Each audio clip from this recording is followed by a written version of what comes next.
okay, so Rob was talking about like all the little touches, the little gimmicks that Grimlock has, and I was curious, what are your favorite gimmicks that in the Transformers? This also goes back to a thread on the AllSpark, and I'll mention the Duocons. I love those guys. I think it's like the best gimmick that G1 ever had, the one that sort of made the most sense. You have two separate vehicles that combine together into one robot, and that's pretty much the only function they have. But there are plenty of gimmicks that we've had out there. The Minicons, Headmasters. What are some of your favorites? For me, it's the Minicons. I mean, it's like hands down. They're basically, it's basically, Target Masters and Headmasters and Power Masters and that same philosophy, but it's taken much, much further, and it's much more well thought out.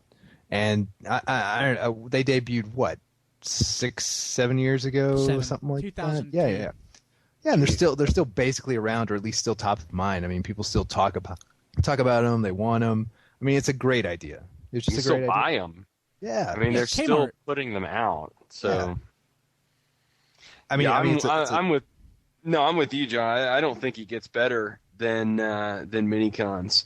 I mean, from a marketing standpoint, you've got the gotta catch 'em all. So, I mean, it pushes a lot of product, but I think on the recipient side, there's no reason not to have multiple colors, multiple versions, fill up every single Minicon port on your figures. Like Megatron. I have had Megatron absolutely covered with Minicons. It was creepy and awesome.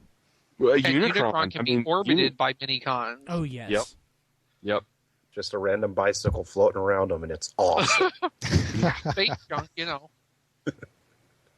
What else? I mean, the Minicons are great, but I mean, Minicons are just scratched the surface. The transformation aspect of the toys is a gimmick to begin with, and Transformers has really been known by its gimmicks. Headmasters, it was sort of added play value. You had a toy that sort of was also not only the head, but also like the pilot of the toy. But it also gave you a readout of the text spec. I mean, that's cool. So what else? I mean, there are so many things out there that we can point toward. What else do you like? Ignoring Minicons. Well, I mean, like I said, I'm a sucker for like say the Masters, but also I actually like the Pretenders. Now I do. Back then, not so much. I had a few, Pretenders back in the day, and I liked it. I thought it was the same kind of deal. Multiple play value, 2 figures for the price of one, So, I mean, I always thought that was an interesting gimmick. I don't know if I wanted to follow it all the way through to like the Ultra Pretenders, with the semi-transforming Pretender shells, which sort of defeated the whole purpose. But no, I'm a sucker for anything that adds multiple play value. So anything that's going to have a partner, or anything that's going to have an extra pieces of army, I'm all for that.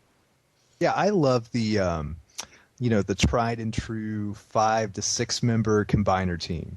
Whether it works or not, some teams over the years, some teams have worked a lot better than others. I mean, you have the Predacons who work really well.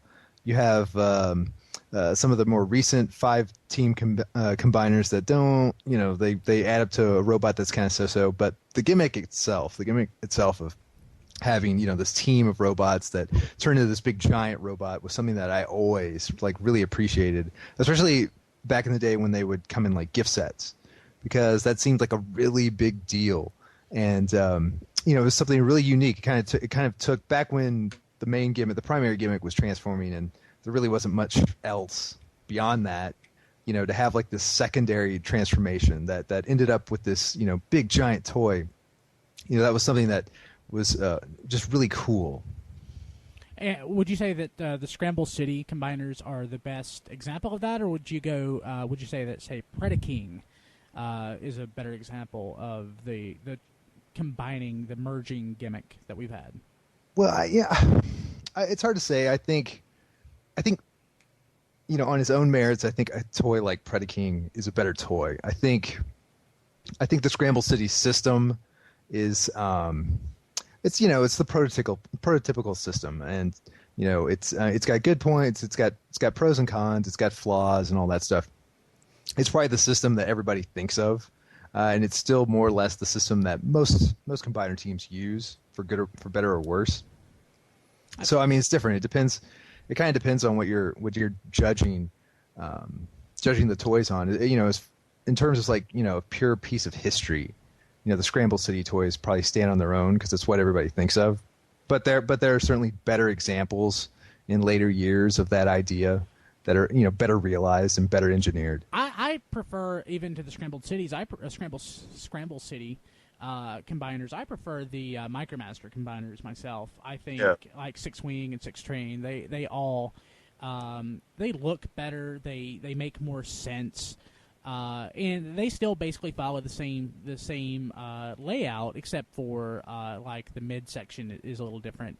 But I mean, there's the robot. You connect the fists and the feet. They have a waist that you add, and like a chest, and a head. But I think that probably works out better than the Scramble City combiners do, just on appearance. Maybe not play value, since you really still can't play with them much. Are there any actual combiners that really make good functional toys once they're merged? Without the addition of a kit? Other than, it depends on what version of combiner. I mean, I think some of like the Optimus, Jetfire, or various like combo combiners, I think they work okay. In particular, Armada Optimus. And Jetfire. I like that combo. Power linking? I don't know. Well, it depended on which ones. I mean, some of the power links were viable. Some weren't really worth it. So I think it depends on who or what. Rail Racer didn't do too bad as a combiner. I hate Rail Racer.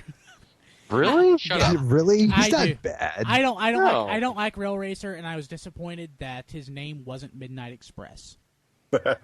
Is that why? Yeah, that's the big reason. Okay. I thought Midnight Express was going to be the name of the combiner, ended up being the name of one of the components, and it was all downhill from there. The Minicon combiners were actually pretty solid. Perceptor? Perceptor, yeah. Oh yeah. Yeah, he actually isn't that bad. He's pretty good. Yeah, I almost completely forgot about it until he just crossed my mind. Like, that was a pretty solid combiner that stayed together. It could actually, you could move the arm without it falling off, stuff like that. All on the size of a G.I. Joe. Yeah. Yeah. Maybe scale's just the issue then. But I think one I just remembered that I really loved was another gimmick is the sparking, which I know the monster bots, and then I completely forgot about that. Those are great. I sucker for that. I have honestly forgotten about that entirely. We were talking about the Masters before. I think they went too far with like the breast forcers. Yep. Yeah, and Brain Masters. What ExVee? I said that's Japan for you. Yeah. Well, Japan gave us a lot of cool stuff. I mean, we never got Overlord here. True. They did in Europe. Lucky Europeans. Frenchies. There's a newer. I don't know if you could call it gimmick or not. The Human Alliance guys. Yeah. Yeah, I have. Yeah, it's a gimmick. Yeah, I have I originally was buying them just for the robot toys themselves because they're like activator scale, and I just love that scale point.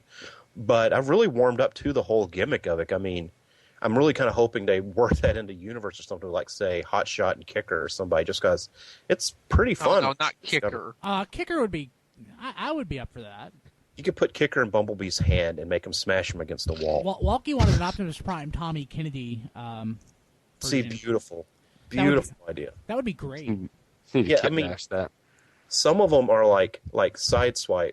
All you can really do is put him on the shoulder and man a gun. He's got two guns. But like Bumblebee, he's got little places for him everywhere. Like he's got a chair on his left arm that one of the guys can sit on. He's got guns that reach over, so they have like little cannons to man, like sort of target mastery and little stuff like that. Or you can just put him in the palm of his hand and make him throw them, like Shia LaBeouf.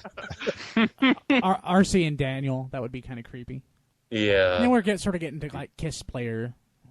area. Oh, no. That's like reverse Kiss Player. Wow. I hear that's anyway, Roman Polanski's favorite line, though. Oh. Oh. Oh. Oh. Sorry. That's bad. One Right. gimmick I always kind of thought was cool was the use of temperature-sensitive paint in G2, the color changers. Oh yeah. Mm-hmm. I kind of like to see that brought back again. I think that's a like late 80s, early 90s kind of I don't feature. care. I want to relive my childhood. G.I. Joe Yeah. had that as well. Okay, let's go ahead and take a quick break, come back, and we will wrap the show up.